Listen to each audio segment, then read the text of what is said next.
Agora foi. Bom, pessoal, boa tarde, sejam bem-vindos. Hoje a gente vai dar continuidade ao ciclo de palestras que compõe a disciplina Tópicos Especiais de História e Historiografia da Classe Trabalhadora, no programa de pós-graduação em História da Universidade Federal de Alagoas. Hoje a gente tem como convidada a professora Fabiana Vieira da Silva, que vai nos trazer um relato da sua pesquisa de doutorado. Então, hoje o título da fala dela é Mulheres Negras em Movimento no Eixo Rio-São Paulo, e a luta anti-apartheid na década de 1980. Como vocês podem perceber, né, os convidados que passam por aqui são todos meus amigos, e com a Fabiana não é diferente, a Fabiana é da mesma turma de mestrado que eu, assim como o professor Tiago, que passou por aqui também. Então, conheço a Fabiana há uns 10 anos, ela participou de um processo semelhante ao meu, também estudava aos sábados um programa de especialização, né? Um programa de pós-graduação Lato Sensu, na PUC de São Paulo, e também é professora em São Paulo, já, inclusive, né, da mesma rede que eu, uma época, né? É uma professora da cidade de Guarulhos, né? Cidade de Guarulhos, onde eu também participei aí, participou aí da minha formação enquanto professor, né? Então, fiquei 8 anos lecionando numa escola pública de Guarulhos. Então, a Fabiana tem uma experiência muito interessante no ensino básico. E eu estou falando isso, Fabiana, porque aqui, majoritariamente, temos um time de professores, como não é diferente, né? Então, o pessoal a maioria está entrando esse semestre no mestrado, temos alunos de outros semestres anteriores, né? Mas, de modo geral, todos e todas aqui têm essa experiência no ensino básico, e isso termina, muitas das vezes, né, sendo tema das nossas conversas. Eu vou apresentar aqui rapidamente a Fabiana. Ela é graduada pela Universidade Estadual Paulista Júlio Mesquita, graduada em História. Ela tem especialização lato sensu pela Pontifícia Universidade Católica de São Paulo, com o título A Divulgação do Apartheid Sul-Africano na Folha de São Paulo, uma proposta de análise para o ano de 1985, né? Aqui era praticamente um projeto de mestrado, né, Fabiana? Projeto esse que foi aprovado na seleção, e ela iniciou os estudos de mestrado em 2011, né? E concluiu em 2013 com a dissertação intitulada Notícias do Apartheid, o racismo nos espaços dos jornais Folha de São Paulo e O Estado de São Paulo na década de 1980. Interessante porque a gente tem aqui, inclusive a gente comentou isso com o Tiago, que também analisou a Folha de São Paulo, né? Temos aqui alguns estudantes que também utilizam da análise de fontes, né, dos jornais, e desse período muito próximo. Então, também é interessante, e depois eu posso compartilhar, né, a dissertação da Fabiana com os interessados. E, atualmente, não é o título fechado, a gente sabe que os títulos sempre mudam, né, mas o projeto aprovado na seleção e que a Fabiana ingressou no doutorado na PUC de São Paulo é intitulado Sob o Sol de Joanesburgo, Brasil, África do Sul e a luta transnacional contra o racismo, né? E aí tem a questão da temporalidade de 1950 a 1990, mas Fabiana já me adiantou que isso já mudou um pouco e vai ser tema aí do que ela vai trazer. Então, sem mais delongas, eu gostaria de passar a palavra para Fabiana. Fabiana, seja bem-vinda e obrigado por mais uma vez aceitar um convite, né, para participar de um evento por mim organizado. Fabiana, é com você. Ai, boa tarde. Estou muito feliz, Danilo, estar aqui novamente. Você sabe que se não fosse você, né, nada disso estava acontecendo. O Danilo deu muita força para eu continuar no doutorado. Queria agradecer pelo convite. Queria dizer que é uma satisfação imensa estar aqui, porque, assim, as pessoas já tinham me dito, né, que no doutorado o trabalho já era um pouco mais isolado, porque no mestrado a gente fez um grupo muito legal, onde todo mundo interferia na pesquisa de todo mundo, né, um processo muito bacana, assim, de construir todo mundo coletivamente seu trabalho. E aí eu, querendo voltar, né, para a PUC, né, para fazer o doutorado, pensando, e as pessoas já me alertando de que no doutorado era um pouco mais isolado, mas eu não imaginei que esse isolamento fosse nesse ponto, né? Então, estamos aí há um ano em casa, né? Aqui em casa sou só eu e minha filha, então é com ela que eu estou dialogando sobre essas questões, tadinha, 5 anos de idade, e fico tentando explicar para ela sobre essas coisas, já está ficando piradinha. Então, a oportunidade, né, de eu poder conversar um pouco sobre a minha pesquisa qual está em andamento. Então, eu não acho que eu não vou apresentar aqui nenhumas conclusões sobre nada, mas são as inquietações que eu estou levantando nesse período.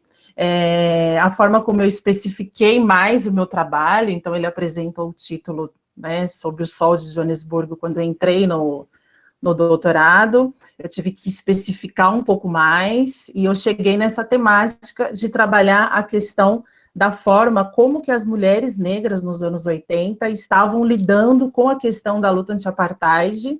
Essa é uma delimitação que eu fiz muito recente, tanto que eu preciso conversar ainda mais sobre ela com o meu orientador. Então, o que eu pretendo fazer aqui é mostrar esse caminho que eu percorri, né?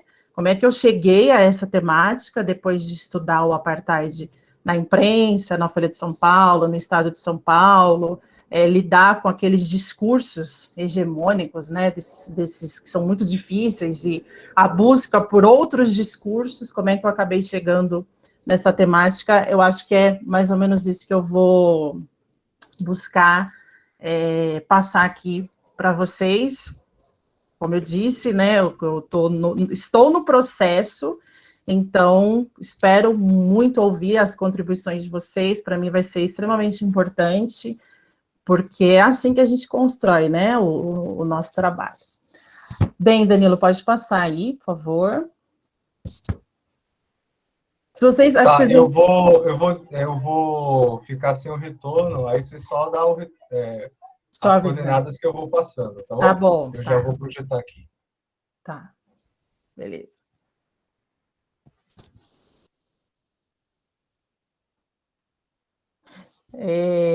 Aí.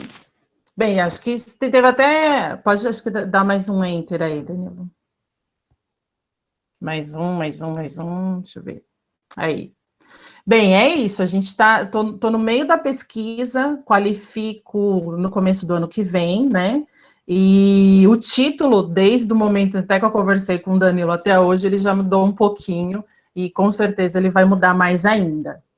Então, coloquei assim: as mulheres negras em movimento, a luta anti-apartheid na década de 80 e o movimento de mulheres negras no eixo Rio-São Paulo. E aí, essa imagem muito significativa aí do meu momento da pesquisa, né? Então, eu estou nesse momento dessa pesquisa, que é pensar o movimento de mulheres negras nos anos 80, um movimento de mulheres negras principalmente a partir da perspectiva de um periódico, que é o Izinga.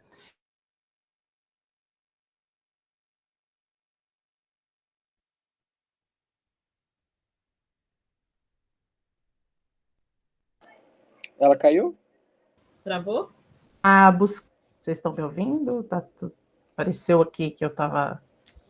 Deu uma travadinha, Sua Fabi. slide De uns sumiu. 30 Vocês estão me segundos. ouvindo? Ouvindo agora estamos, só a imagem que está travada. Fabi?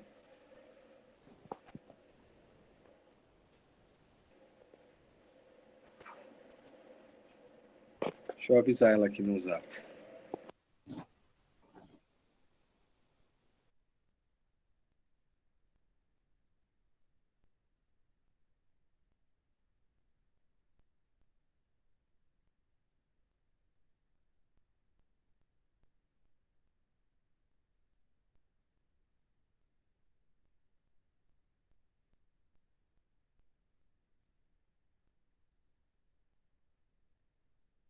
Acho que eu voltei, né?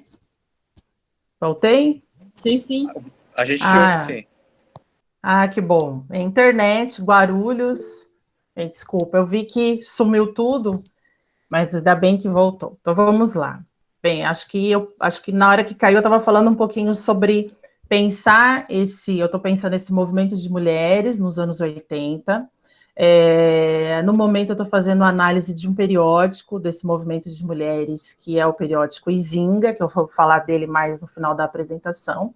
E como que esse movimento de mulheres nos anos 80 está fazendo, localizados aí nesse eixo Rio-São Paulo, está tentando fazer uma articulação, né, entre o movimento de mulheres negras da academia, o movimento de mulheres de favela, mas que, ao mesmo tempo, está olhando para o que está acontecendo no contexto internacional, vamos dizer assim, e pensando a luta anti-apartheid a partir das perspectivas das mulheres.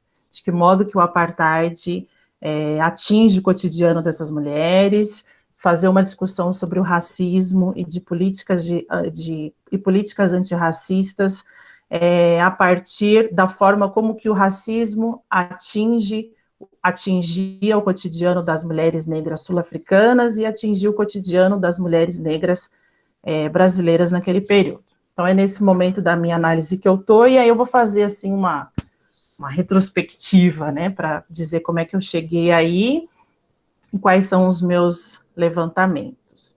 Acho que pode passar, Danilo. Bem, eu coloquei aí, né, pensar então a questão do movimento, pensar de uma forma primeira, né, um objetivo primeiro, pensar a questão do movimento negro brasileiro e o apartheid, né. Como o Danilo comentou, no meu mestrado eu estudei a divulgação do apartheid nos meios de comunicação, nos jornais Folha de São Paulo e o Estado de São Paulo, né? Estava ali no momento, mais ou menos, de 2010, 2011, onde eu estava fazendo onde estava tendo essas inquietações, que era um momento, assim, muito grande uma discussão muito grande em relação justamente às cotas, né? Como ele comentou aí na abertura. E sempre quando se falava sobre cotas, quando se fala sobre ações afirmativas, né, buscava-se naquele momento outras realidades raciais. O caso da África do Sul e o caso dos Estados Unidos. E aí, quando eu pensei em estudar a questão do racismo, do movimento negro nos meios de comunicação, eu percebi justamente que isso não era algo novo que estava acontecendo lá nos anos 2000, porque também lá nos anos 80, né, onde você tem um período assim de muita efervescência de muitas entidades negras, essas entidades negras não apareciam nesses meios de comunicação. Mas a questão do racismo aparecia nos meios de comunicação, mas aparecia a partir de realidades externas, como se racismo fosse o que acontecesse lá na África do Sul, lá nos Estados Unidos, e não o que acontece aqui. Então, ao pegar esses jornais nos anos 80, eu via lá constantemente as notícias do apartheid, né, da questão do contexto sul-africano, região sul da África, questão da Rodésia, né? Então, eu via essa discussão nesses jornais, via muitas vezes a movimentação anti-apartheid que acontecia no Brasil, mas esses jornais tinham uma perspectiva assim, muito mais de tentar mostrar para a África do Sul que o Brasil seria um exemplo de relações raciais. Nos anos 80, já se vislumbrava a perspectiva de que o apartheid chegaria ao fim, e o que seria da África do Sul, né? Tendo em vista vários interesses de vários países, Estados Unidos, União Soviética. Então, a Folha de São Paulo, por exemplo, projetava o Brasil grandes possibilidades de, bem, com o fim do apartheid, o que será da África do Sul? O Brasil pode estreitar as suas relações com aquele país e mostrar o seu exemplo de relações raciais. Então, seria mais ou menos essa discussão, não vou me aprofundar nisso agora, né? Muito, quando a gente está nesse período de mestrado para doutorado, às vezes a gente fica muito preso, né, da questão do mestrado, então não vou me aprofundar nessa questão do mestrado ainda, depois se vocês quiserem fazer perguntas, fiquem à vontade. Mas, durante essa minha pesquisa do mestrado, foi que eu fui percebendo, né, que, para além daquilo que era divulgado nos meios de comunicação, existiam as pressões sociais, né? Existiam vários grupos, né, entidades negras e não negras, que pressionavam a forma como que os jornais divulgavam a questão sul-africana, porque era também, nesses jornais, um show de barbárie, horror, uma série de estereótipos em relação à África, né, descrições dos atos de violência praticados pelos manifestantes sem entender as causas daquilo, algo não muito diferente do que está acontecendo agora, né? Então, acho que vocês acompanharam que estava tendo protestos lá na África do Sul, e aí eu fui pesquisar, né? O que está acontecendo? E é muito difícil você achar um site, um jornal, alguma coisa que te diga o que está acontecendo, né? Porque a maioria dos jornais vão descrever o vandalismo, a barbárie, o horror, sem explicar os motivos, né? As ideologias políticas, o que querem os manifestantes. Não, eles se fixam muitas vezes nas descrições dos atos de violência, né? Então, a forma como o racismo, os estereótipos cegam as pessoas, né? E aí a gente não consegue compreender nada do que está acontecendo lá, simplesmente as descrições das barbaridades, né? Então, toda essa forma como esses meios de comunicação divulgavam a questão sul-africana era pressionada pelo movimento negro brasileiro, né? Por várias entidades dentro do movimento negro brasileiro, que traziam novas perspectivas, novas representações, que faziam manifestações na Praça da Sé, que compunham músicas.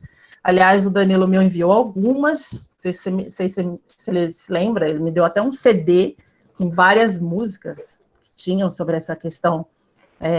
Então, músicas, né, falavam sobre o bispo sul-africano Desmond Tutu, sobre o Nelson Mandela, sobre a África do Sul, numa perspectiva muito diferente daquela que estavam nos jornais. Então, a minha ideia, quando eu fui fazer o trabalho para entrar no doutorado, né, a minha ideia era pesquisar todos esses movimentos, todos os movimentos, porque eram muitas as entidades negras nos anos 80, o Movimento Negro Unificado, Conselho de Desenvolvimento e Participação da Comunidade Negra, Centro de Cultura e Arte Negra, movimentos de mulheres negras, então, grupos negros dentro da Igreja Católica, por exemplo. Então, eu pensei, no doutorado, eu vou estudar todos esses movimentos, como que esses movimentos lidaram com a questão do apartheid. Porque uma coisa também que eu percebia na minha pesquisa é que se fala sobre o apartheid, mas as perspectivas em relação ao apartheid, ao racismo, eram diferentes, né? Muitas vezes falava sobre o apartheid e se dizia que o Brasil era o oposto. Muitas vezes falava-se sobre o apartheid e dizia-se que o Brasil era igual, né? Então, o tema era um só, mas a forma como cada movimento interpretava a questão do apartheid era diferente. Então, eu pensei, né, vou estudar todos esses movimentos no doutorado. Só que aí, bem, deixa eu dar uma lida aqui no que eu coloquei, só para depois falar da minha frustração, né? O primeiro objetivo aí que eu coloquei, compreender de que modo se construiu um movimento contemporâneo anti-apartheid, originário da diáspora, com foco para a experiência dos negros brasileiros e suas articulações translocais, as quais promoveram reflexões sobre o racismo, antirracismo e os processos políticos econômicos globais. Então, quando esses várias entidades negras falavam sobre o apartheid, eles não estavam falando só sobre a realidade da África do Sul, eles estavam falando fazendo reflexões sobre o racismo, sobre políticas antirracistas, sobre os processos políticos globais, os processos econômicos, né? E aí a minha decepção foi, né, que eu fiz o meu projeto de doutorado, e aí na entrevista, né, e até depois que eu entrei, as críticas que eu recebi era de que eu estava atirando para todos os lados, né? Você vai estudar o movimento negro unificado, você vai estudar os movimentos que foram organizados pelos estados, Você vai estudar o movimento de mulheres, você vai estudar o movimento negro dentro da Igreja Católica, qual você vai estudar? Está atirando para todos os lados. Daí a minha decepção, fiquei decepcionada com o doutorado, porque eu achava que, bem, a gente ia fazer uma coisa, 4 anos daria para fazer uma coisa maior, né? Mas estudar tudo isso e não, tive que especificar, né? Quais desses você vai focar, né? E aí, como eu vou adiantar, né, mas falar mais para frente, acabei focando a questão do movimento de mulheres, e também vou explicar por quê, né? Esses cartazes que eu coloquei aí, né, esses cartazes pequenininhos, eles estão num site que faz parte de um arquivo organizado pelos britânicos, né, sobre todas as ações anti-apartheid que aconteceram no Reino Unido. Então, quando a gente fala sobre um movimento anti-apartheid, né, a gente está falando de um movimento assim que aconteceu no mundo inteiro, né? Então, você tem grupos anti-apartheid localizados em diversas partes do mundo, e muitos desses grupos têm os seus acervos disponibilizados na internet, como, por exemplo, o caso desse movimento anti-apartheid aí, que é da Grã-Bretanha, onde, quando a gente mexe lá, a gente encontra cartazes, fotografias e uma série de atos feitos pelos britânicos em relação à luta anti-apartheid nesse período. Danilo, pode ir. Bem, aí, nesse livro, né, que foi bastante importante também para eu pensar minha pesquisa, África do Sul, a rede de ativismo transnacional contra o apartheid na África do Sul. Esse livro trata justamente disso que eu falei, né, dessa questão dessa rede de ativismo contra o apartheid.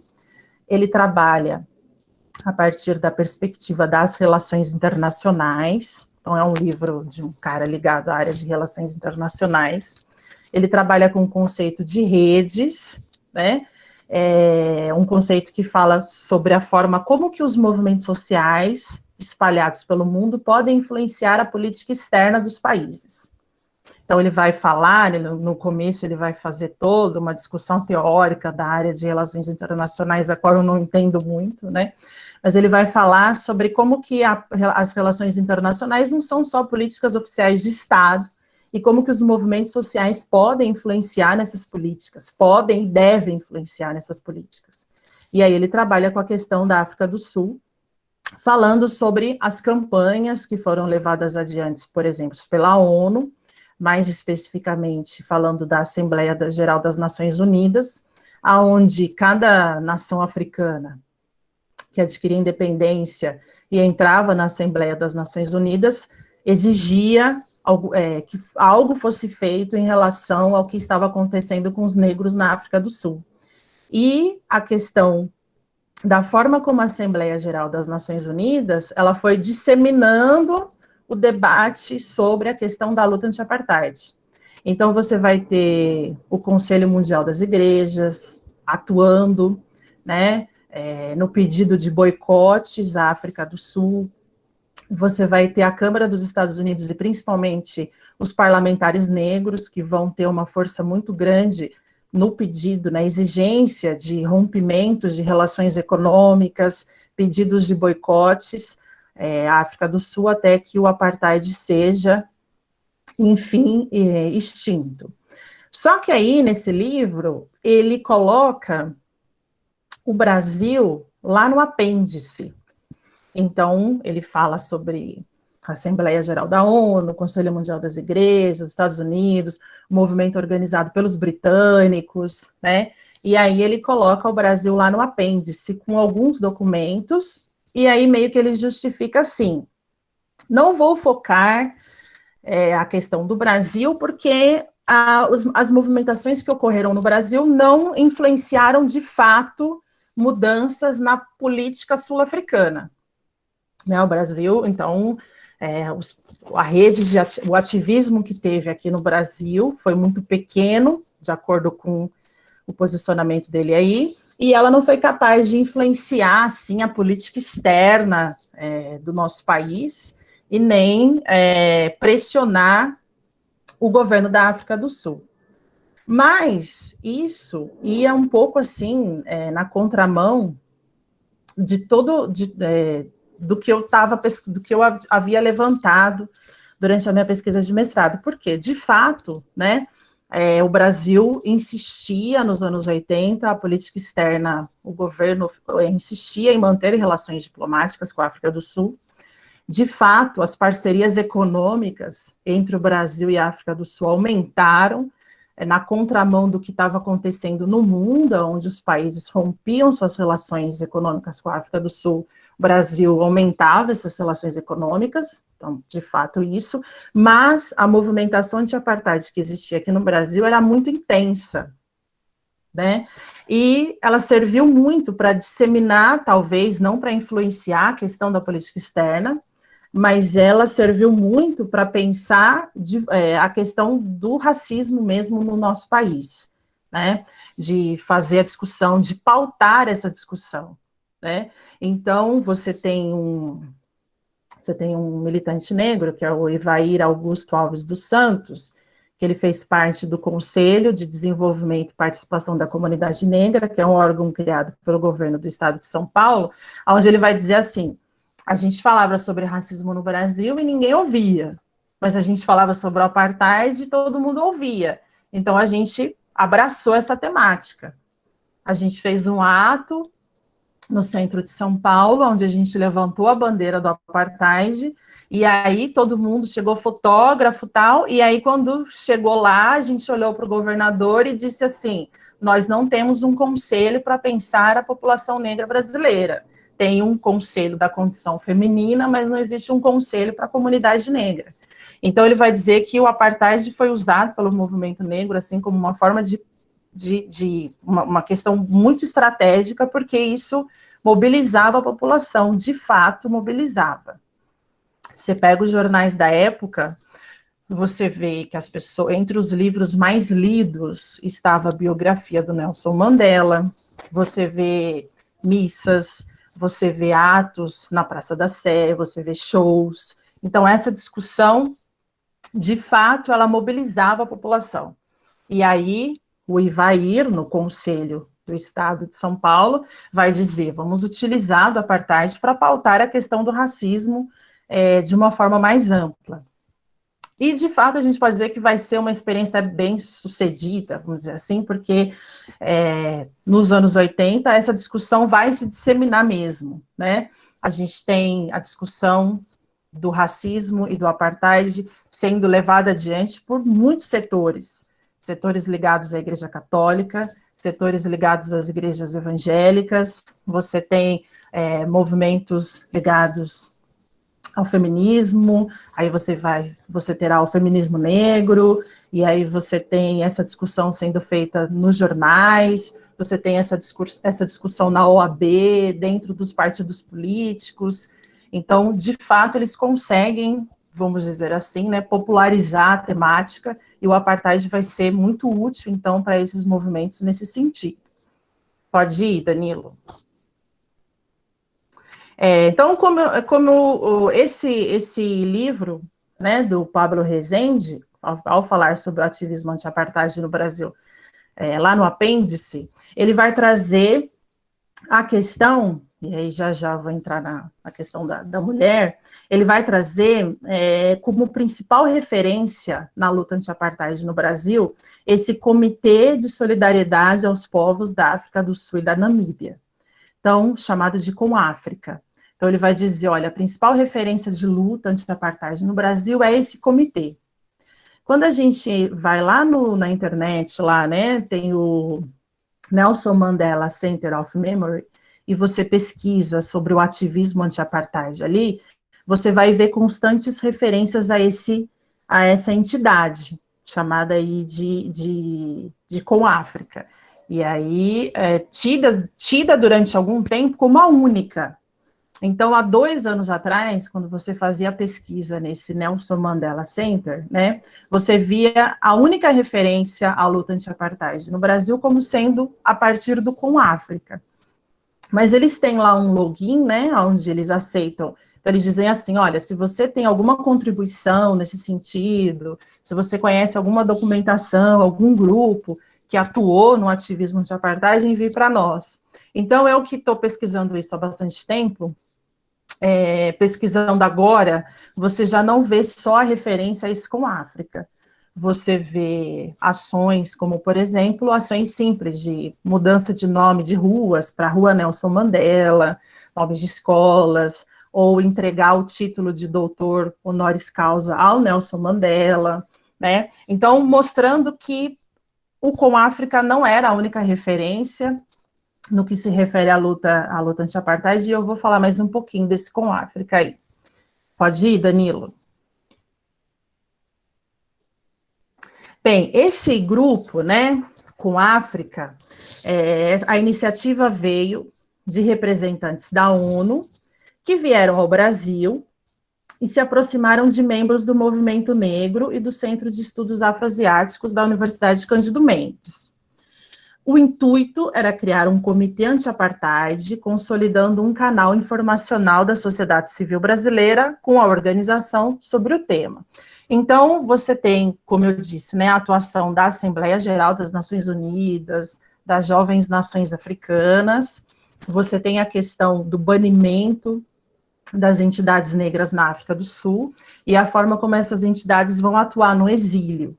E uma das iniciativas do Congresso Nacional Africano, que é o principal partido negro lá da África do Sul, era criar comitês anti-apartheid em diversos lugares do mundo. E aí, você vai ter no Brasil uma sul-africana chamada Jennifer Blagenberg, acho que é assim, né, que pronuncia, que vai tomar, então, a iniciativa de criar esse Com África, Comitê de Solidariedade aos Povos da África do Sul e da Namíbia.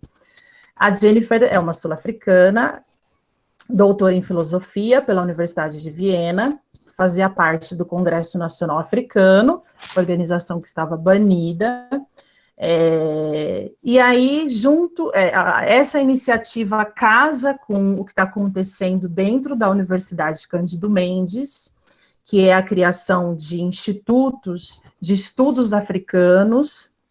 Então, está sendo criado Instituto Unificado de Relações Internacionais, o IURI, e lá vai ser criado o Instituto de Estudos Africanos, então casa com essa iniciativa, casa também com as iniciativas que estão sendo levadas adiante no rol da política externa, que é pensar em abrir possibilidades ao Brasil, se aproximando da África do Sul, que era, assim, uma bandeira principalmente levantada pela Folha de São Paulo, né, que vai dizer que se o Brasil quer ser uma potência, tem que se aproximar da África e usar das suas relações raciais, da composição étnica da sua população, para poder chegar na África, né? Então, esse Com África, ele vai atuar para a promoção e disseminação de informações sobre a luta anti-apartheid na África do Sul e da Namíbia. Pode ir, Danilo. Tá. Então, assim, esse Com África, ele é visto, então, como, assim, um canal oficial da luta anti-apartheid, né? Teve até um tempo atrás, que a Rede Globo fez uma reportagem sobre jogadores jogadores brasileiros que foram jogar na África do Sul, e aí o governo impediu, né, na época do apartheid, que os jogadores negros jogassem, e aí isso na era do Juscelino, e aí vai ter toda uma movimentação, né, vai virar o governo brasileiro vai achar aquilo um horror, tal, né, e aí essa reportagem da Rede Globo usa justamente as informações desse Com África. Então, esse Com África, ele é visto, assim, como um canal oficial da luta anti-apartheid. Mas esse Com África, ele tem pouquíssima representatividade dentro do movimento negro. O movimento negro brasileiro trata pouco, fala pouco desse Com África, justamente porque o movimento negro, quando eu digo movimento negro unificado, principalmente, existiam perspectivas muito diferentes da forma como o Com África abordava a luta anti-apartheid, a forma como o movimento negro vai abordar, e depois, como eu vou dizer, a forma como o movimento de mulheres abordava a luta anti-apartheid, né? uma das poucas referências que a gente vê, né, em relação a essa entidade sendo feita por parte de militantes negros, é essa, que é um discurso do Abdias do Nascimento. Deixa eu dar uma lida aqui para eu me adiantar aqui, senão eu falo demais. Em 1985, o Congresso Nacional Africano enviou ao Brasil o professor de filosofia Seretz Shoaib, o qual estava exilado na Inglaterra e que esteve no Brasil a convite justamente do CONAFRICA. Então, um sul-africano, um professor de filosofia, veio ao Brasil a convite desse CONAFRICA. Aí o Abdias do Nascimento vai fazer um discurso na Câmara dos Deputados, vai fazer a referência a essa visita. Em seu discurso na Câmara, Abdias chamou a atenção a esta visita, na véspera do dia 11 de outubro, data que a ONU dedicou como Dia dos Prisioneiros Políticos da África do Sul e da Namíbia. Registrou, então, sua solidariedade aos irmãos que lutavam contra a desumanização imposta pelo sistema do apartheid, questionou o Abdias, né, a postura do presidente José Sarney na manutenção das relações diplomáticas com o governo da África do Sul.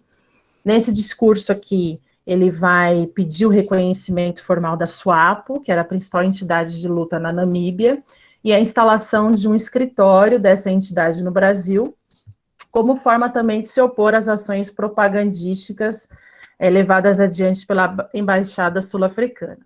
Nesse discurso, o Abdias também vai anunciar uma série de coisas que estavam acontecendo, de atos que ocorriam no Brasil contra o apartheid, né? Então, atos no Rio de Janeiro, São Paulo, atos na Bahia, Brasília, a entrega de um diploma de honra e amizade que a Universidade do Estado do Rio de Janeiro concedeu a Nelson Mandela, que seria entregue a essas lideranças sul-africanas que tinham vindo para cá, né? E o Abdias vai encerrar, vou dar uma adiantada aí, o seu discurso, com um pedido de asilo político para o sul-africano George Sanson, que estava preso em Santos por ter viajado clandestinamente e com extradição pedida pelo governo da África do Sul. Pode adiantar aí, Danilo. Bem, então, o CONAFRICA tinha essa atuação, né, de ser um canal oficial, de trazer lideranças sul-africanas para o Brasil, lideranças que dialogaram com o movimento negro, como a gente pode ver, né, dialogaram com Abdias do Nascimento. Mas quando a gente analisa, por exemplo, o depoimento da liderança principal do CONAFRICA, que é a Jennifer Blasberg, que dá um depoimento a esse livro que eu mostrei do Pablo Rezende, pode-se perceber as múltiplas possibilidades de interpretação do significado da luta anti-apartheid, que aí é onde é que eu queria chegar, certo? A cada discussão do tema, a cada vez que se discutia a questão do apartheid, emergia novas propostas de lutas antirracistas, entre elas a busca por uma sociedade não racial. Então, o distanciamento assim, do movimento negro unificado e de outras entidades negras em relação a esse CONAFRICA era justamente porque o CONAFRICA propunha a construção de uma sociedade não racial. Então, ela vai explicitar que, enquanto no Brasil os negros clamavam por políticas raciais, né, políticas afirmativas, como chamamos hoje, tal como ocorria nos Estados Unidos, o CONAFRICA enfatizava a necessidade da sociedade brasileira ser solidária à construção de uma África do Sul democrática e não racial. E, para isso, o discurso fundamentado na questão racial não poderia orientar o ativismo anti-apartheid no país.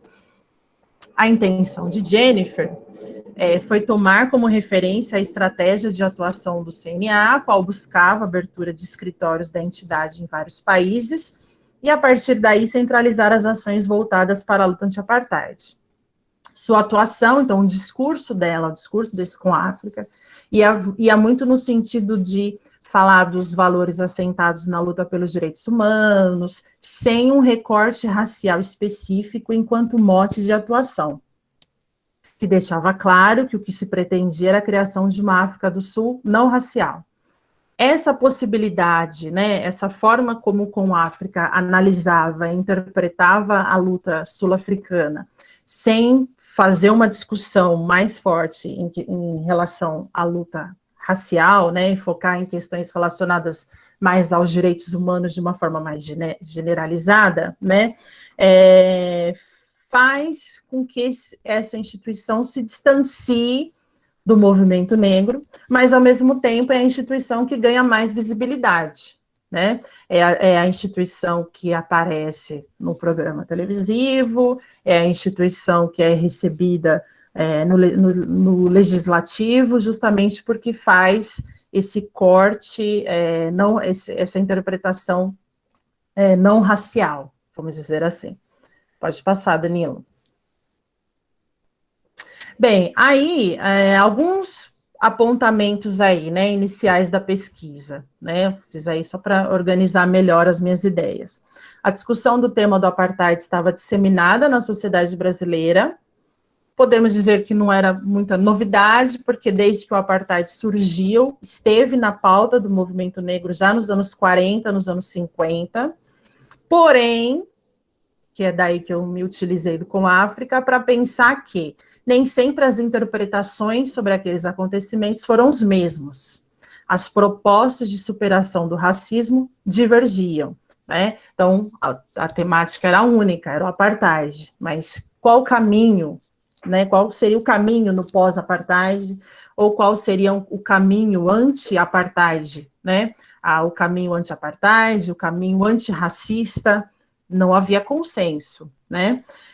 Articulava-se comparações, contraposições da sociedade brasileira e emergiam diferentes propostas de lutas antirracistas, né? Então, tem uma concepção, que é a concepção, por exemplo, do Com África, tem a percepção de luta trazida à tona, por exemplo, pelos setores negros que estão dentro da ala, por exemplo, da igreja, ligada à teologia da libertação, você vai ter os grupos negros, e eles também trazem, de forma recorrente, a questão da luta anti-apartheid, mas eles trazem uma interpretação um pouquinho diferente, né, que vai pensar a partir da perspectiva da luta de classes, da união de todos os povos oprimidos, mulheres, negros, indígenas.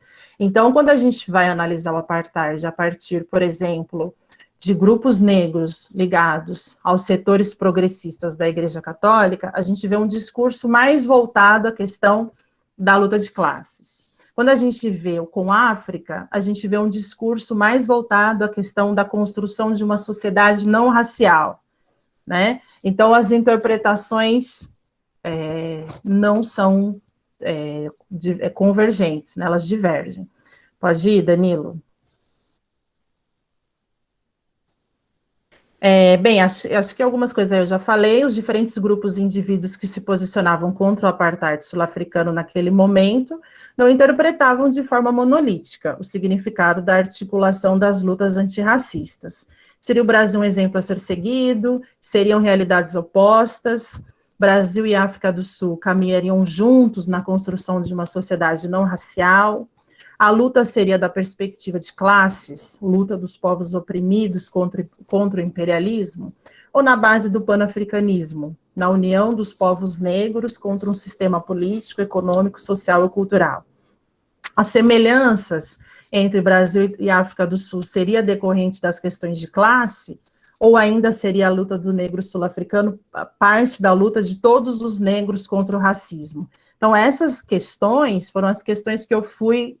Na verdade, foram as questões que esses grupos foram trazendo para mim, né? Então, analisar grupos negros vinculados a setores progressistas da igreja traz uma perspectiva, entender o Com África, ligado aos institutos de pesquisa de estudos africanos, traz uma perspectiva diferente, né? Então, são essa confusão aí que estava na minha cabeça. Pode ir, Danilo. Bem, aí, eu vou dar uma resumidinha aí, né? Vou dizer como é que eu cheguei na questão das mulheres negras, particularmente a questão das mulheres negras e da atuação da Benedita da Silva, que é também onde eu pretendo centralizar mais a minha pesquisa, né? O que a Benedita da Silva está fazendo aí, né? Eu fui fazer uma pesquisa sobre essa questão no CEDIC, que é o Centro de Documentação da PUC, por isso que eu citei a questão dos setores progressistas da Igreja Católica, e lá eu encontrei esse grupo, que é o chamado Grupo Solidário São Domingos. Existe lá nesse CEDIC uma caixa, existem 32 caixas com muita documentação sobre esse grupo.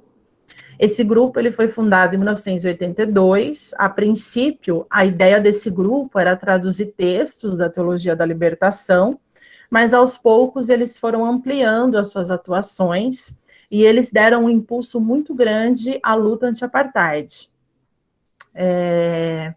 Eles vão dizer, né, eu não vou entrar nisso agora, senão vai ficar muito extenso, mas eles vão dizer como que eles chegaram a incorporar a questão da luta anti-apartheid, que eles vão participar de grupos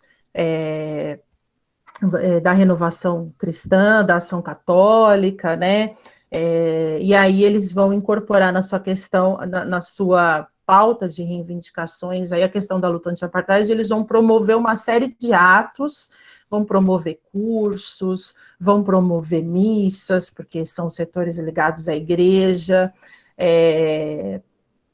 e aí, quando eu estava analisando esse material, né, eu vi muitas referências a Benedita da Silva, né, porque esse grupo Solidário São Domingos, eles tinham, assim, uma grande rede de sociabilidade. Eles conversavam com vários grupos negros e eles reuniram muito material, muitos jornaizinhos, folhetos, campanhas, então tem bastante material lá. Né? E aí eu vi muitas referências a Benedita da Silva, e aí começou a me chamar a atenção a atuação dela na luta anti-apartheid. Eram discursos na Câmara, era participação em protestos, era troca de correspondências com a Embaixada Sul-Africana, com o Consulado Sul-Africano, dela tecendo críticas ao consulado sul-africano, o sul-africano respondendo a ela, dizendo que o Mandela era um terrorista, enfim. Então, foi aí que eu comecei a direcionar o meu olhar para a questão das lutas das mulheres, né? Tendo em vista que, ao mesmo tempo, eu via nos jornais da imprensa negra, voltadas para questões das mulheres, que elas tinham a Benedita da Silva também como uma grande referência, justamente porque diziam que era a Benedita da Silva uma mulher que sabia, né, nas palavras delas, conversar com o favelado e também com o cônsul, né, elas trazem essas questões lá, assim, de uma forma bastante interessante. Então, foi aí que eu comecei a centrar o meu olhar para pensar, então, a questão da luta das mulheres e de que forma que as mulheres interpretavam a questão do apartheid, como que elas atuavam e ressignificavam toda aquela mobilização que estava disseminada na sociedade brasileira. Pode ir, Danilo. Aqui tem um pouquinho da trajetória dela, né, então, veio um pouquinho desse acervo, então, esse acervo do Grupo Solidário São Domingos reuniu uma grande quantidade de discursos feitos pela Benedita, o que mostrou a grande atuação dela diante da questão. Então, aí fala que a Benedita foi eleita para a Associação de Moradores do Morro do Chapéu Mangueira, lá nas décadas de 70, participou da fundação do Departamento Feminino da Federação das Associações de Favelas do Estado do Rio de Janeiro, participou do Centro de Mulheres de Favela e Periferia, foi uma das fundadoras do PT, elegeu-se vereadora no ano de 1982, foi eleita em 1986 deputada federal, atuou na Subcomissão de Negros, Populações Indígenas e Minorias da Assembleia Nacional Constituinte, sendo a única mulher negra na comissão pró-constituinte, e aí nesse acervo do Grupo Solidário São Domingos, a atuação da Benedita estava focada principalmente no debate que ela trazia sobre a necessidade de o Brasil cortar as suas relações com a África do Sul. As pressões que ela fazia na Câmara, principalmente os discursos que ela fazia na Câmara, com pressões ao governo, e a participação dela em mobilizações para o rompimento das relações diplomáticas entre Brasil e África do Sul. Então, diferente, e assim, a atuação dela não se restringia aí.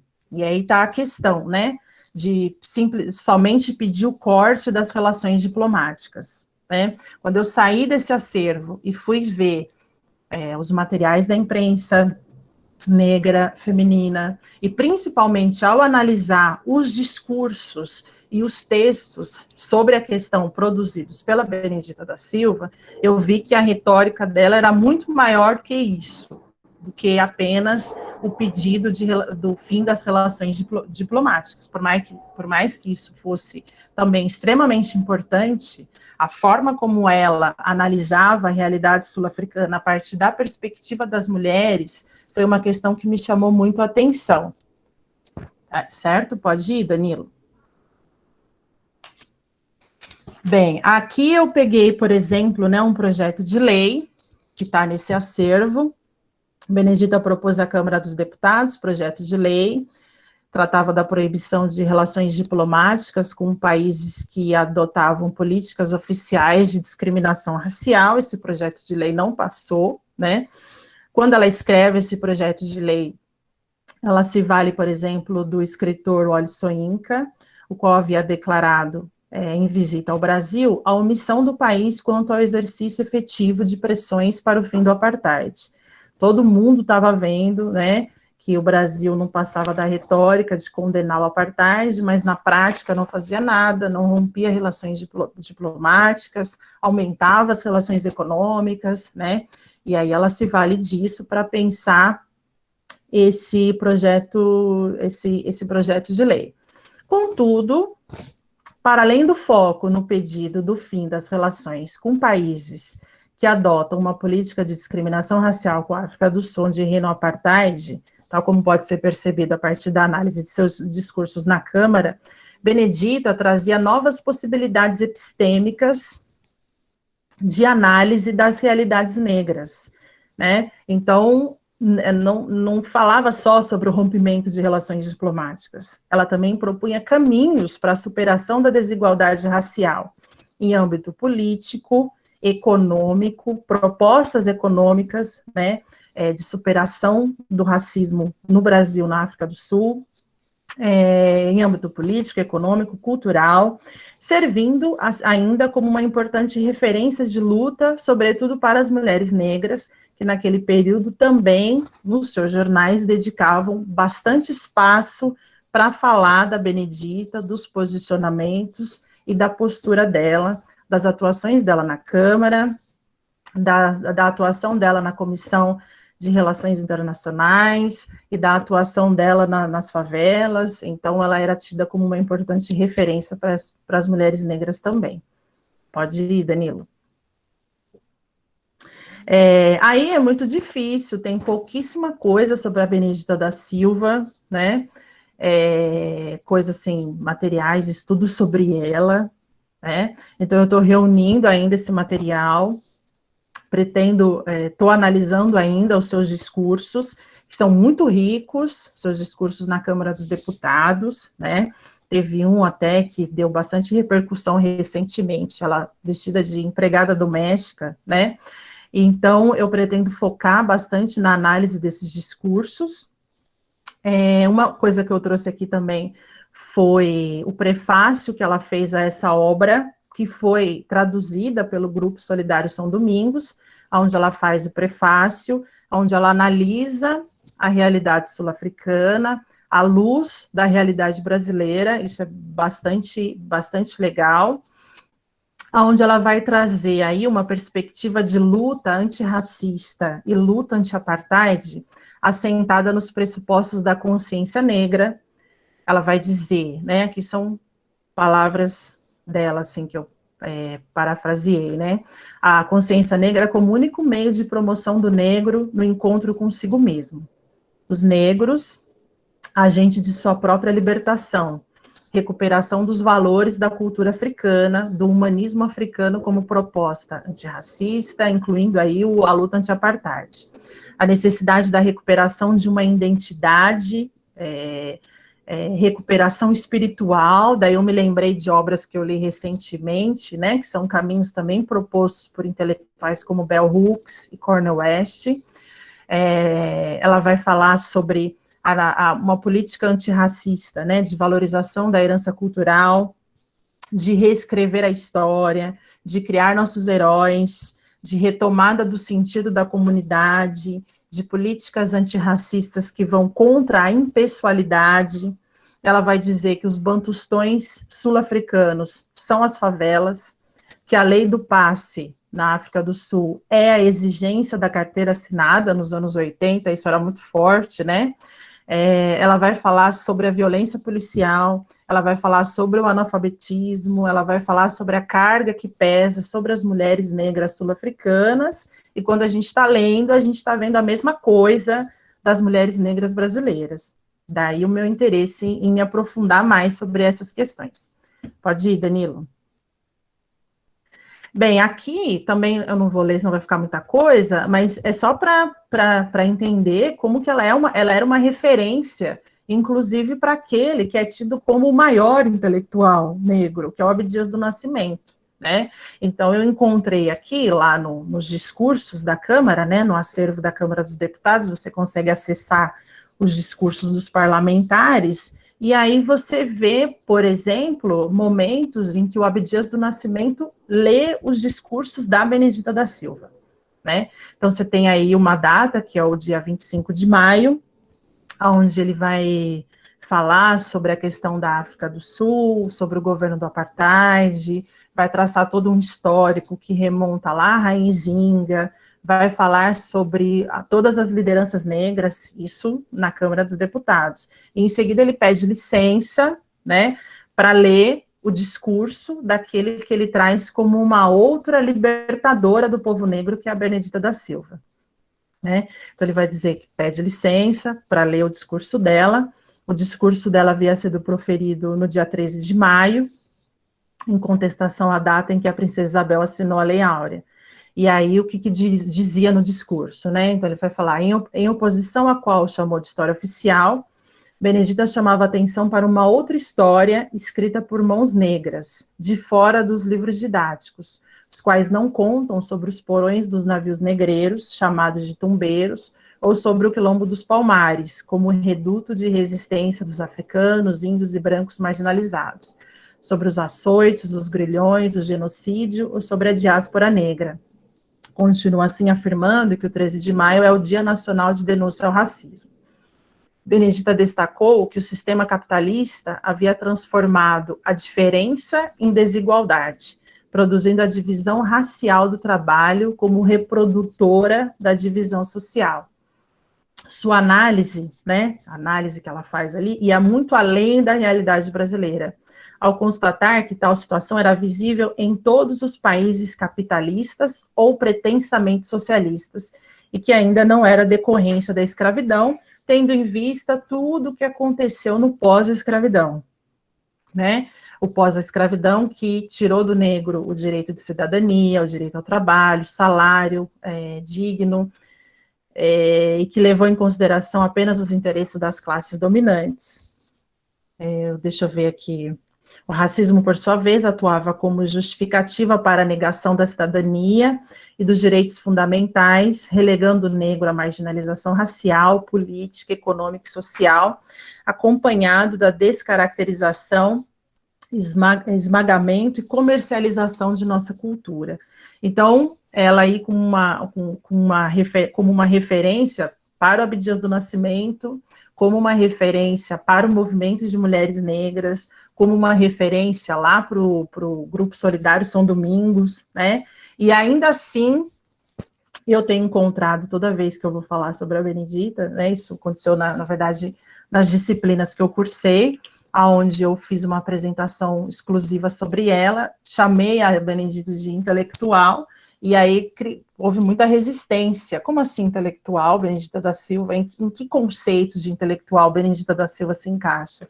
Sei lá, ela é uma intelectual, ela é uma referência, ela está produzindo aí uma interpretação sobre o que está acontecendo, essa interpretação é referência para o intelectual Abdias do Nascimento, então ela é sim uma intelectual, né? Apesar de que ela mesma tem resistência a ser chamada dessa forma. Pode ir, Danilo. Bem, aí eu estou fazendo também a pesquisa sobre a Benedita da Silva nos órgãos da repressão do Arquivo Nacional, também tem muita coisa sobre ela lá, eles estavam de olho nela. O Serviço Nacional de Informação vai acompanhar os passos da Benedita da Silva justamente pelo seu discurso, né? Então, a gente encontra lá uma série de materiais, como atos em frente à Embaixada da África do Sul em Brasília, atos em São Paulo, no Rio de Janeiro, a presença da Benedita da Silva quando da visita do bispo Desmond Tutu ao Brasil, em 1987, onde ele vai percorrer vários estados, e no Rio de Janeiro, ele vai ser recebido lá sob as bandeiras do panafricanismo, a gente consegue acessar, inclusive, no acervo Cultini, está registrado, bonitinho lá, todo esse momento, apesar das tentativas do governo em evitar que o movimento negro se encontrasse com o bispo Desmond Tutu, eles se encontram, e o movimento negro, ali, sob a bandeira do panafricanismo, vai reverter toda a história, né? Vai tratar aquela visita como parte da luta panafricana e tirando quais eram as intenções do governo que tentava se promover ali a partir da presença do Desmond Tutu. Vai falar também sobre a articulação das mulheres no primeiro encontro de mulheres negras do Rio de Janeiro, materiais dos quais eu estou analisando ainda. Vai falar sobre a inclusão da Benedita junto a outros nomes no Conselho Nacional dos Direitos da Mulher, vai falar dela em eventos da consciência negra, de denúncia do racismo realizada por igrejas cristãs, inclusive igrejas evangélicas. Também aí nesse Serviço Nacional de Informação, lá no Arquivo Nacional, a gente encontra também bastante materiais da imprensa negra, como periódicos em Zinga. E aí foi, então, tendo em vista essa circularidade, que direcionamos o intento desse trabalho para a busca pelas práticas políticas das mulheres negras na década de 80. E aí eu já estou caminhando para o fim. Vai lá, Danilo. Então, foi a partir dos olhares de mulheres negras sobre a luta internacional contra o racismo que buscamos cravar o nosso ponto.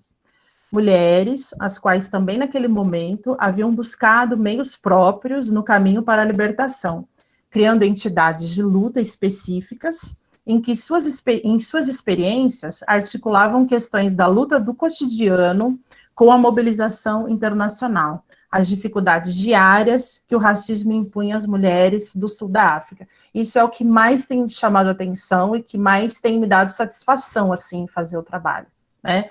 Porque é muito diferente daquela discussão só limitada ao rol da política externa. As mulheres negras brasileiras, nesse período, né, nesse espaço também que eu estou estudando, elas estão pensando a luta anti-apartheid a partir das dificuldades do cotidiano enfrentada pelas mulheres negras no Brasil e na África do Sul. E isso é muito visível, por exemplo, nos seus periódicos. E aí eu trouxe aqui um exemplo para a gente analisar, e aí eu termino, que é o informativo Nzinga. Em sua edição de julho de 1985, esse informativo, ele vai dedicar muitas páginas para a questão sul-africana, mais especificamente à luta das mulheres, dedicando-lhes todo o apoio e solidariedade à causa. A organização do coletivo Nzinga fez parte de um movimento mais amplo, protagonizado por mulheres negras, junto ao movimento negro, mas com cada vez mais consciência e pontualidade nas questões específicas que envolviam as mulheres. Então, eu ia falar aqui bastante sobre a formação desses movimentos de mulheres negras no interior do movimento negro, depois a forma como elas rompem, começam a formular entidades próprias, mas acabei tirando vários slides, senão ia ficar até, né? A forma como elas buscam dialogar também com o movimento de mulheres de favelas, e que vai produzir a primeira imagem do slide, que é o encontro entre, né, a Lélia Gonzalez e a Benedita do Nascimento, e a Benedita, né, que é essa imagem aí, né, as duas vão atuar juntas, a Lélia Gonzalez vai ser, inclusive, assessora da Benedita, Então, é aí, né, dessa formação que você tem o encontro dessas duas mulheres, uma mulher acadêmica, uma mulher favelada, deputada, e que estão pensando questões cotidianas, falando sobre saneamento básico, educação, infância, sobre a distância percorrida para o trabalho, que deixava os maridos muito tempo fora de casa, e como que estava desestruturando as famílias, né? Estão pensando isso à luz da política externa, né? Fazendo uma análise das relações também Brasil-África do Sul, do apartheid, do racismo, e isso, como que isso afeta o cotidiano dessas mulheres. Vai lá, Danilo, pode passar. Tá, e aí eu falar, para terminar aí, a questão de como que elas trazem essa discussão nesse informativo Nzinga, né? Lélia Gonzalez destacou que a própria escolha do nome Nzinga, que é o nome do informativo, e as cores, né, representa a luta internacional dessas mulheres negras. Então, aí tem um trechinho da fala dela. A escolha do nome Nzinga tem a ver com a nossa preocupação de resgatar um passado histórico, recalcado por uma história que só fala dos nossos opressores.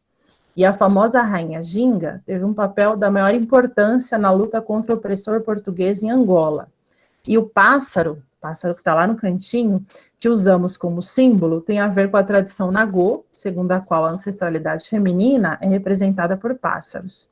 E nossas cores têm a ver o amarelo com o Oxum e o roxo com o Movimento Internacional de Mulheres. Então, ela vai falar isso, mostrando justamente a preocupação internacional dessas mulheres negras que faziam as suas reuniões nas associações de moradores de favela, mas que tinham seus olhos voltados para o que estava acontecendo no mundo. Pode ir, Danilo. Bem, aí, só para analisar um pouquinho, né, que é a fase onde eu estou, na verdade, eu estou aí, né, preciso me aprofundar mais sobre essas questões, né, mas trouxe um exemplo aí para a gente analisar. Então, em seu exemplar número 2, de julho de 85, o foco do informativo Nzinga foi ao povo sul-africano. Além de firmar seu apoio para a criação de um comitê anti-apartheid, então elas falam sobre a necessidade de se criar um comitê anti-apartheid, ou seja, com a África estava muito longe da realidade a qual elas imaginavam que deveria ser um comitê anti-apartheid. Além de falarem do rompimento das relações diplomáticas, os olhares do Nzinga se direcionavam para as condições vividas pelas mulheres sul-africanas e de que modo o racismo afetava o cotidiano dessas mulheres nos bantustões. Chamava atenção para a tripla situação de exploração vivida pelas mulheres negras. Elas vão falar sobre a opressão de classe, de gênero e a opressão racial. E foi com esse olhar que elas vão analisar a realidade da mulher negra sul-africana diante do apartheid, onde ela vai dizer aí, né, é um sistema que reforçava os princípios patriarcais e desestruturava os valores das comunidades negras sul-africanas. Pode ir, Danilo. Aí eu peguei um trechinho, tá, só para a gente ver o tom. Em qualquer momento de crise, em qualquer país ou em qualquer regime, a mulher é sempre a maior vítima. Assim é também na África do Sul. A mulher negra sofre a tríplice opressão, na condição de mulher, na condição de elemento da raça negra e, por último, na condição de classe desfavorecida. O apartheid reafirmou o sofrimento da mulher à medida que reforçou princípios patriarcais, impondo a ordem que só ao homem cabe o papel produtivo. Nas sociedades pré-coloniais, a mulher tinha o direito ao trabalho.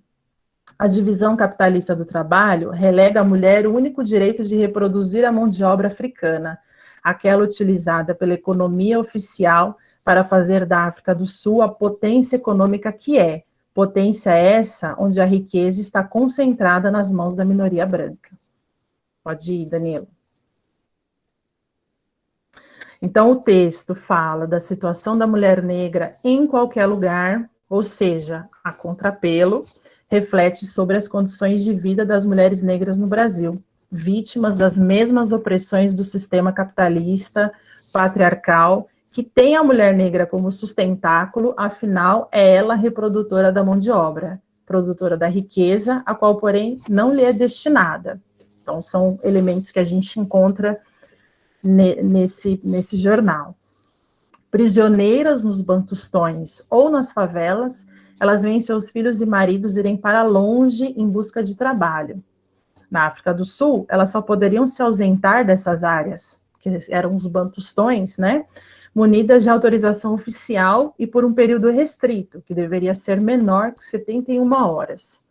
Tal situação leva, segundo Izinga, à desestruturação da célula familiar, base da sustentação de toda a ancestralidade africana, assim como da sua cultura. Sozinhas, pela educação das crianças, possuíam pequenos lotes de terras improdutivos, de onde deveriam tirar os meios de sobrevivência, em um sistema que lhes reservava apenas 13% do território, a um total de 70% de negros que compunham a população do país.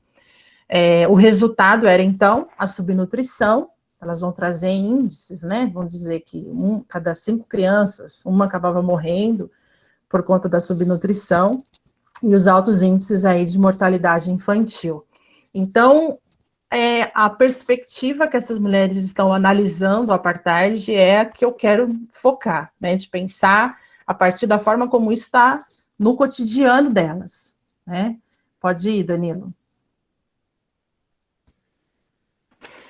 Sustentáculo do sistema, era também a mulher negra sul-africana, a maior combatente na luta diária. Ela vai dizer a maior vítima, mas a maior combatente na luta diária contra a segregação racial, que vinha desde a chegada dos primeiros colonizadores. Eles vão traçar todo um histórico da África do Sul no jornal, vão falar sobre as entidades de luta, vão fazer referência ao Nelson Mandela, né? Mas eles vão trazer ali um texto onde eles vão focar mais especificamente na trajetória da Winnie Mandela, a Winnie e sua filha Zinzi Mandela. Pode ir, Danilo. Winnie Mandela foi apresentada como aquela que desafiou as leis injustas, se manteve 20 anos em prisão domiciliar, sofreu banimento, foi proibida de participar de encontros públicos, ser citada, sair de casa aos finais de semana, além de ter que apresentar-se toda semana à delegacia policial. E aí o periódico vai deixar bem claro, né, vai chamar a atenção das mulheres negras brasileiras. Apesar de todas as dificuldades, Izinga chamou a atenção para o fato dela nunca ter abandonado a luta de seu povo pela garantia da cidadania. E em seu caminho, junto com ela, né, estava sua filha, naquele período com 23 anos de idade. E o Izinga vai dizer, olha só, é um exemplo para todas as mulheres negras, tendo em vista que a filha usava a sua formação em assistente social para atuar em sua comunidade. Apesar de todo o sofrimento, apesar da sua casa ter sido destruída pela polícia racista, com coquetéis Molotov, elas não abandonaram a luta. É o que o jornal está trazendo ali. Eram elas, então, símbolos da resistência, da luta pela igualdade de direitos. Pode ir, Danilo. E o que fazer, né? Qual era, então, o compromisso do Izinga? Tendo em vista que a luta da mulher negra não se limitava a fronteiras nacionais, né? A luta da mulher negra é uma luta internacional, né? O Izinga não podia se calar. Então, elas se comprometeram a realizar atos públicos, a expor a luta sul-africana em todos os eventos que elas participassem, como, por exemplo, o terceiro encontro latino-americano e do Caribe. Elas realizaram no encontro uma exposição através de manchetes de diferentes jornais e revistas, exposição chamada Uma Semana com o Apartheid, expondo os conflitos permanentes na África do Sul. Exposição mostrando que mesmo numa condição de extrema desigualdade em termos de armamentos, o povo negro sul-africano estava organizado. Então é um chamado também do Izinga para as mulheres negras se organizarem, né? Então apresenta todas as dificuldades enfrentadas na África do Sul e diz assim, e mesmo assim elas se organizam, e mesmo assim elas atuam em prol da comunidade. Então elas não estão só falando da África do Sul, elas estão também propondo caminhos de luta para as mulheres negras brasileiras. Elas conseguiram ainda, nesse encontro que elas participam, que elas fazem essa exposição, elas interferem e elas dizem que elas conseguiram a elaboração no encontro de uma moção de repúdio, no qual transcreveram o último parágrafo. Pode passar, Danilo. Onde elas vão dizer, né? Entendemos que a luta feminista implica um compromisso ativo com a paz e a liberdade. Por isso, nós, latino-americanas e caribenhas aqui presentes, nos comprometemos com a luta em nossos países pelo rompimento das relações diplomáticas e comerciais com a África do Sul e nos solidarizamos com a resistência cotidiana de seu povo. E é aí que eu grifei essa parte, porque não me aguentei, né? Porque desde do começo, né, quando eu falo dos insistentes pedidos de relações diplomáticas, ou quando eu falo do Conselho de Desenvolvimento, que usa o apartheid como estratégico para disseminar o assunto na sociedade brasileira, a perspectiva dessas mulheres é, então, perceber de que forma que o racismo atua no cotidiano das pessoas, né? E é a partir disso que elas fazem a reflexão delas. Pode ir, Danilo. Aí eu fiquei pensando como é que eu ia concluir, porque eu estou no meio da pesquisa, né? Na verdade, tudo isso que eu falei para vocês, eu vou ter que falar para o meu orientador, que, aliás, por isso que eu aceitei o convite, brincadeira, porque eu falo com o Danilo, que é amigo dele, aí o Danilo liga para ele, passa um pano, e aí eu falo com ele. Então, a estratégia é essa, né? Então, eu fiquei pensando como concluir, justamente porque eu estou no meio da pesquisa, mas aí isso aí escrevi ontem à noite, né? Foram as reflexões que foram vindo assim na minha cabeça. Mulheres negras no meio acadêmico e nas favelas, pensando o exterior, a política externa, as relações entre Brasil e África do Sul. A experiência de luta antirracista das mulheres nas esferas do cotidiano, no modo como o racismo afeta as condições de saúde, a alfabetização, a assistência social e a violência policial. Políticas antirracistas dessas mulheres, pensadas ao mesmo tempo a nível local, né, elas estão pensando ali na realidade da favela, e ao nível global, elas estão pensando em rompimentos de relações diplomáticas. Discussões sobre o acesso à terra, Benedita vai fazer muito isso, né? Falar do racismo e de políticas que promovam o acesso à terra, discussões sobre relações diplomáticas entre os países, discussões sobre processos de cura, como é que se cura o negro do racismo, né? Falar sobre afetividade, família, ancestralidade, né? Elas estão fazendo isso já lá nos anos 80. Superar o niilismo, né? Daí eu estou na minha cabeça o livro que nós lemos na disciplina do Cornel West, onde ele fala muito essa necessidade de superar o niilismo na comunidade negra, a falta de perspectiva, desesperança, a partir de um trabalho comunitário, mas sem perder de vista de que modo podemos dialogar com as experiências de mulheres negras, indígenas, palestinas, que são as primeiras e maiores vítimas dos processos de opressão. Então, foi assim que eu pensei, eu espero que não tenha sido muito enfadonho, né? Agradeço vocês que se mantiveram resistentes até o final e estou aberta a críticas, sugestões, comentários, podem ficar à vontade. Obrigada, gente.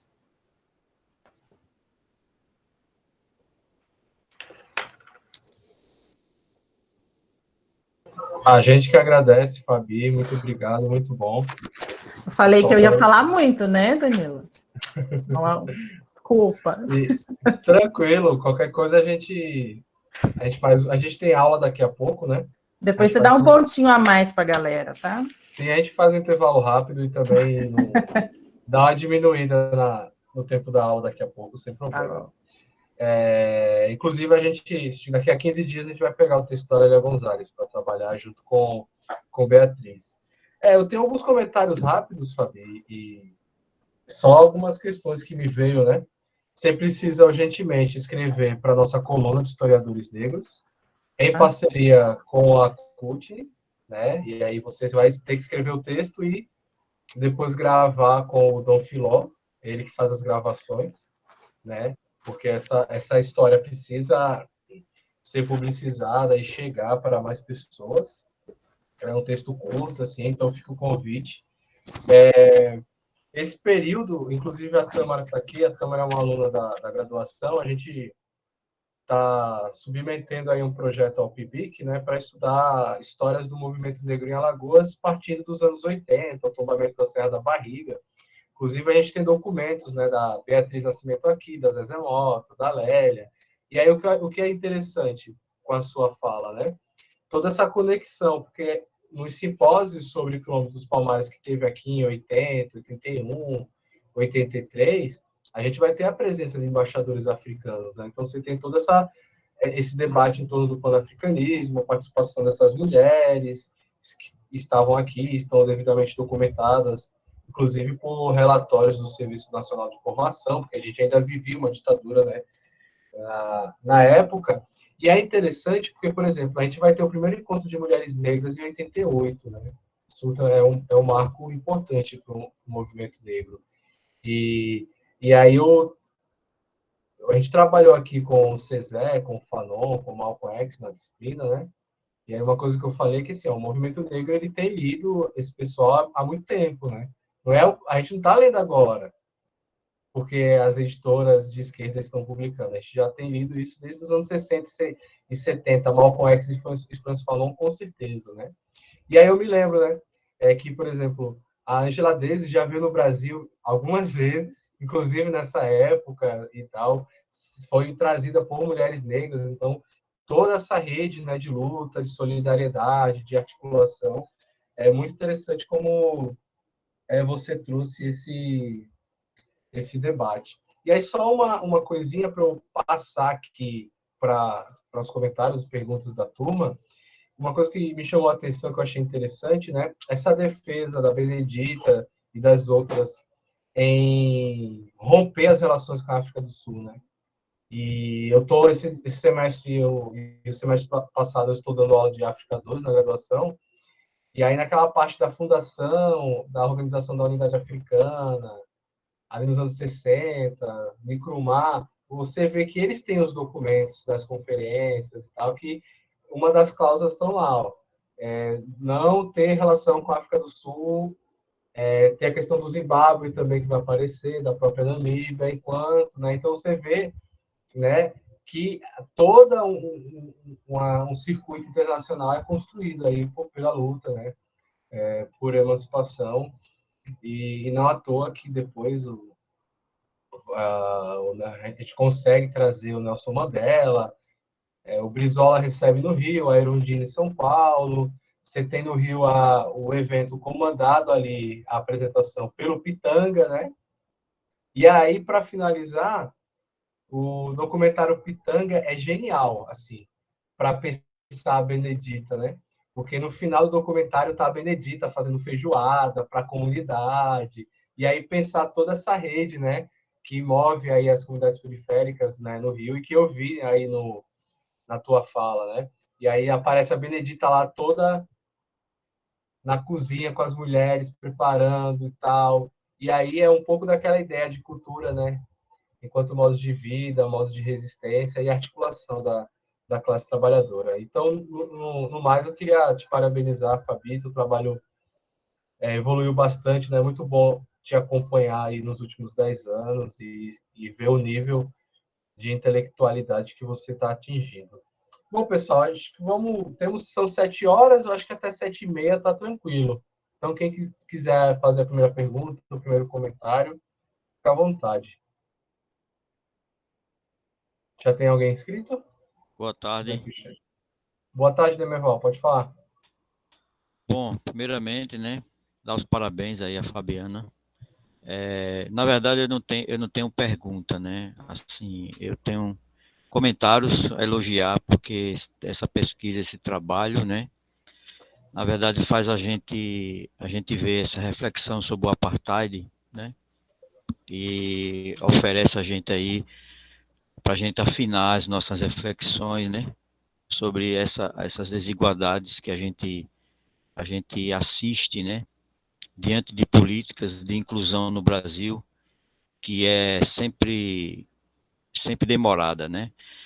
E, assim, seu trabalho, essa pesquisa, né, vem realmente fomentar, né, essa, a gente vê, porque essa rede, algo que aconteceu lá na África do Sul, né, e refletiu, porque é como cada país é diferente, porque a recepção é diferente, né?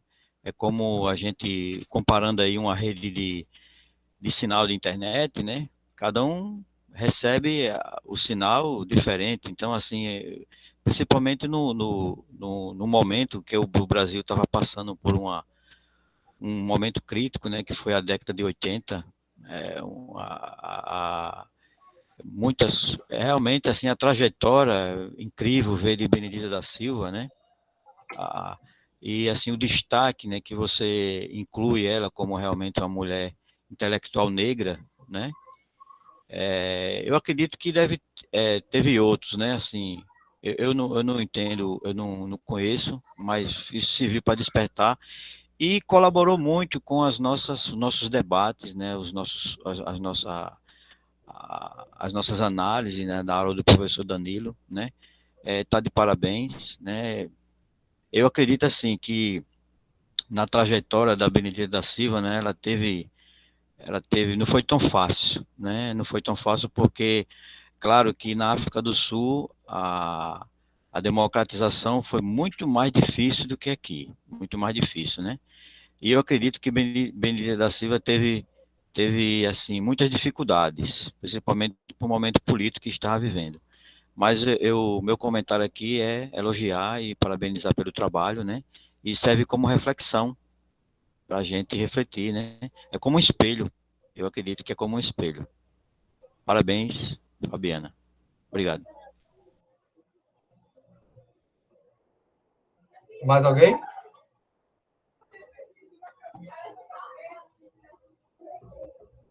Alguém gostaria de fazer alguma pergunta, algum comentário?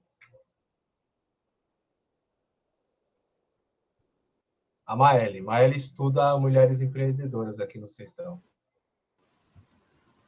Parabéns pela pesquisa, né? Primeiramente, ouvindo, né, teu objeto de pesquisa, deu vontade até de mudar de área de pesquisa, né? Poxa, dá rapaz estudar isso, é muito bom, muito boa a pesquisa, né? Eu achei muito interessante. Inclusive, eu já anotei alguns links, né? Mesmo não trabalhando diretamente com a pesquisa, mas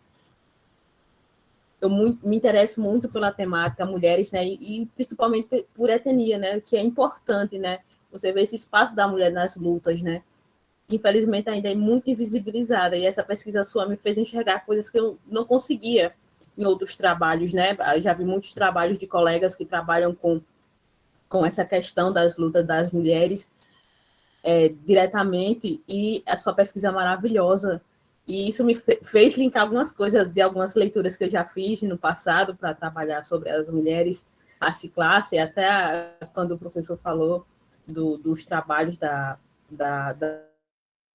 autoras que ele estava comentando, da Lélia, eu lembrei da tua pesquisa, que é muito, muito boa mesmo, né? Eu estava linkando aqui, viajando no que eu poderia fazer futuramente com os meus trabalhos para levar mais para essa diversidade cultural, a questão da etnia. Como eu trabalho com mulheres empreendedoras, e também vou entrar nessa parte de gênero e raça e classe, né? E eu achei muito interessante quando você faz esse link dessas mulheres, desses jornais, né? E eu me pergunto, que você disse que queria muito, no início da sua fala, queria muito levar para o mestrado, né? Querendo ou não, a pessoa é difícil de desvincular do mestrado, né? Quando está começando um doutorado, eu ainda não tenho ainda estou no início da minha pesquisa, né? Está um bebê ainda. Mas como você diria que está sendo essa nova etapa da sua vida, né? Porque, como você disse, né? A banca de doutorado é totalmente diferente, né? Você pensou que poderia expandir sua pesquisa, mas como isso te chocou, né? Para você escolher o seu tema. Eu sei que você já comentou um pouquinho, mas eu gostaria que, se fosse, você comentasse mais um pouco de como você escolheu esse recorte da sua pesquisa e porque o que te identificou nessas mulheres na pesquisa dos jornais, né? Eu acho interessante muito quando você trabalha com periódicos, é muito importante que você tenha uma visão muito limpa, né, do que você vai trabalhar, porque são muitos periódicos, né? Inclusive do jornal que você está trabalhando. Se tiver mais uma terceira pergunta, a gente passa para a Fabi e fecha esse bloco. Senão, eu já passo para ela. Alguém? Então, Fabi, acho que você já pode responder a Maeli. Tá. Ô, Danilo, depois eu quero esse documentário aí do Pitanga, não conheço. Ah, é muito bom. Foi a Rose, que é a nossa especialista de cinema. Foi a Camila, né? Né, Rose, que dirigiu. Sim, Depois foi você a me Camila manda. Pitanga que dirigiu o filme com ele. E é um filme bem, bem bonito, assim. Fala sobre toda a trajetória dele como ator e as relações, né, do movimento negro com o Vasco, com a Benedita. É um filme muito bonito, assim. Ele circulou pouco, né? Ele foi para o festival, mas ele teve uma circulação mais restrita, assim, como o cinema brasileiro em si, né? Bacana, depois eu quero, por favor. Pronto, agora Beleza, você pode. eu Agora, passo para o Danilo, qualquer coisa ele passa para você. Tá bom. no final aqui eu projeto o trailer aqui no YouTube, aí e a gente encerra com esse trailer. Agora você pode responder as 4 perguntas que a Mari fez. Tá, agradecer, né, todos os comentários que vocês colocaram aí no chat, muito obrigada. Agradecer também ao Dormeval, muito gentil.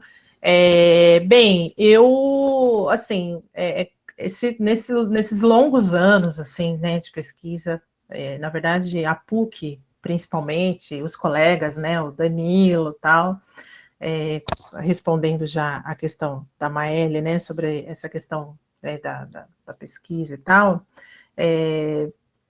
assim, a ideia de me colocar na pesquisa, sabe? Assim, quando eu pesquisei no mestrado, que eu estava pesquisando os jornais, é muito difícil ler aqueles discursos que estão falando de você, né? Tá chamando o negro de selvagem, de bárbaro, e aquilo é você, né? Você é o negro, né? E aí, quando eu saí do mestrado, eu queria ouvir outras vozes, né? E essas outras vozes que eu estava ouvindo eram vozes assim muito, muito próximas de mim, mas ainda não eram as minhas, porque eu acho que eu estava ouvindo as vozes dos homens negros, né? Então, quando eu lia lá os depoimentos dos rapazes do Conselho de Participação e Desenvolvimento da Comunidade Negra, dos homens do MNU, eu via que, poxa, eles estão falando do apartheid, mas só como, tudo bem, é importante romper as relações diplomáticas, mas, poxa, é mais que isso, né? A gente lê ali a biografia da Winnie Mandela e a gente tem uma biografia da Benedita da Silva, parece que a gente está lendo quase a mesma coisa. Claro que são realidades, tem as suas especificidades, né, fronteiriças, né, mas, e aí eu fui percebendo que essas mulheres dos anos 80 estavam tão incomodadas quanto eu, quando eu passei a ler as biografias delas, né, então ler Lélia Gonzalez, ler a Benedita, estou lendo a Beatriz Nascimento, acabei de ler a Sueli Carneiro, inclusive, né, lá, tem um livro da Bianca Santana, que é o Continuo Preta, está até aqui do meu ladinho, eu acabei de ler ele ontem, né, e ela traz, por exemplo, uma experiência que eu não falei aqui, que é a experiência do Tribunal Winnie Mandela, né, as mulheres montaram um tribunal junto com a OAB, onde elas iam julgar os 100 anos da abolição, iam julgar o racismo na sociedade brasileira. Então, é um tribunal a qual eu preciso me aprofundar mais sobre ele, mas que me parece muito caro, assim, a Sueli Carneiro, porque há um tempo atrás eu tive contato com uma orientanda dela, né, e ela, uma moça que trabalhou junto com ela, que ela não pesquisou isso e ela comentou que esse era um assunto muito caro para a Sueli Carneiro, falar desse tribunal Winnie Mandela. Teve um evento na PUC, onde eu encontrei a Edna Roland, e ela fala desse tribunal Winnie Mandela. Então, E esse tribunal Willy Mandela está julgando o racismo na esfera do cotidiano. E ali eu me encontrei, né? Então, eu acho que eu não sei se eu consegui responder a pergunta da Maëlle, mas é isso, né? Acho que o processo de pesquisa, eu falei da PUC porque eu fiz o Unesp na graduação, e a Unesp cobrava muita isenção e imparcialidade, né? E a PUC já não tanto, né? E eu descobri na PUC com os colegas que eu podia me colocar, que eu devia me colocar, e aprendi isso muito também, Danilo, com a Marizilda, né? A Marizilda, a gente fez uma disciplina com ela, e ela disse assim, né? Na sua introdução, fala de você, fala da sua experiência, né? Como mulher negra, conta na sua introdução, na sua pesquisa, como que você chegou a isso. E aí, conforme eu fui me colocando na pesquisa, eu fui encontrando aquilo que eu realmente queria, que realmente me identificava, né? Então, é isso. Acho que o processo de pesquisa é esse. Existem muitas pessoas que criticam essa questão do se colocar, mas é nesse caminho que eu estou me realizando e também estou me curando, né? Porque a gente também tem as nossas cicatrizes, e é aí que eu tô. E é isso, né? Eu acho que a pesquisa tem que ser isso, tem que ser um processo seu, que envolve a sua trajetória, a sua experiência, o seu processo de cura. Se o seu orientador está te levando para um caminho que você não está se identificando, sai fora e procura outro, não entre nessa relação abusiva. Eu acho que é isso. Não sei se eu respondi, mas se eu não respondi também é porque eu ainda estou no meio da pesquisa, entendeu? Então, maravilhoso. Essas respostas eu acho que virão. Obrigada. Não sei se o Danilo não é um orientador abusivo, não, né, gente? Não, tem 3 meninas aqui. Tô brincando, eu sei que não. Deixa eu ver aqui. Pronto, eu vou projetar aqui o trailer. Tá bom. Eu acabei de cometer o maior crime, passei na frente da câmera, assim, mas como é cinema novo... Vocês ouvem? Você já é um orixá. Eu sou Jesus Cristo, eu acabei de cometer o maior crime, passei na frente da câmera, assim, mas como é cinema novo... Não, mas você já é um orixá. Eu sou Jesus Cristo, eu sou Alá, eu sou algum, eu sou Davi, eu clamo por todos eles num corpo só, eu sou um cavalo. Nossa hora tá chegando, irmão! Esse personagem que você assumiu foi uma dignidade, com uma personalidade tão forte que atingiu o seu espírito. Vou dar um purgante pra valer! É fogo! Fogo em tudo! Vocês eram verdadeiramente mitos para nós. A camisa azul, assim, cor do mar, sempre o verde, sempre cheiroso. Infernal, lindo demais. Primeiro pedir licença. A gente parava o Rio de Janeiro, lá que zoma todos os ritmos que você possa imaginar. A musicalidade, as comidas, fala em Yorubá, né? A estatura, não tem cabelo aqui, não tem... Como eu não tenho. Você é malês, sabe por que você é malês? Malês? Você? Não, você é malês. Fora que nós estamos lindos demais aqui. Vamos combinar? Não é rouco, não? Fazendo aquelas piruetas todas e fazendo aqueles discursos lustrosos. Ai, que coisa maravilhosa. Quando você entrava em cena, a mulherada fazia assim com a bunda. Você fazia meu pai, né? Não, senhor, não fazia teu irmão.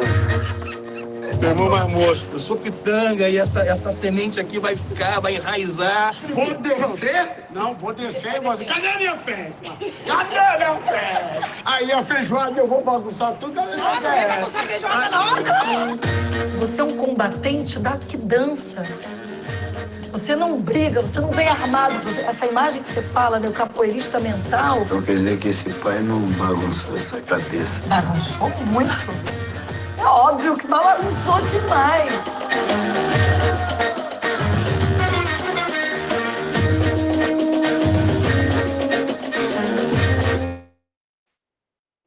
Você vê que o Pitanga só anda mal acompanhado, né? Muito legal. Amei a referência, já ganhei muito já. Bom, pessoal, se ninguém tem mais nenhuma pergunta, eu vou passar para a Fabi fazer as considerações finais, e aí a gente faz o intervalo para... Que hoje a gente vai discutir o Said, Fabi. Ai, que ótimo. Que ótimo. Não, só queria agradecer muito, Danilo. Eu precisava muito disso, né? Como eu falei, muito isolada, muito sem conversar com ninguém, muito sem apresentar pesquisa, né? Eu fazer o slide foi organizando as minhas ideias, vocês me ajudaram muito, contribuíram muito, assim, agradeço. Agradeço muito ao Danilo, que deu muita força. Sem ele, eu não estaria aqui de verdade para entrar no doutorado. E é isso. Aqui está 8 graus, Danilo. Quantos graus tem? Aqui deve estar o quê? Uns 27? Meu Deus, que horrível! 8 graus.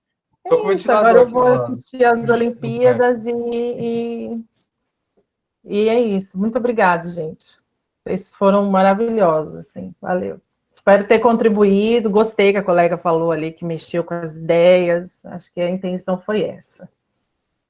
Certo? Bom, a gente que agradece, né? A gente tem feito um percurso aí da disciplina, né? Um percurso, com certeza você conhece. A gente passou pelo Walter Benjamin. O pessoal, quando leu sobre as teses sobre o conceito de história, disse que não entendeu nada. Eu falei, tudo bem, há 10 anos atrás eu também não tinha entendido nada quando eu li. A Fabi também não tinha entendido nada. Aí pegamos aí o César, o Fanon, passamos pelo Raymond Williams. Hoje a gente vai para o Said, e aí nas próximas semanas, né? A gente tem aí o texto da Lélia, tem o texto da Beatriz também, e da Sheila Walker. E é interessante porque você traz essa análise dos anos 80, da luta, do movimento negro, com o protagonismo feminino, né? E aí na próxima sexta, às 5 da tarde, a gente vai ter o Gabriel Rocha com o Clóvis Moura, né? Então, vocês vão estar dialogando aí para a gente poder preparar o terreno para entrar na leitura da Lélia e da Beatriz Nascimento. Então, é isso. Deixa eu só Fabiana, mandar um muito alô para a obrigado. Camila. A Camila está aí. Um beijo para a Camila, que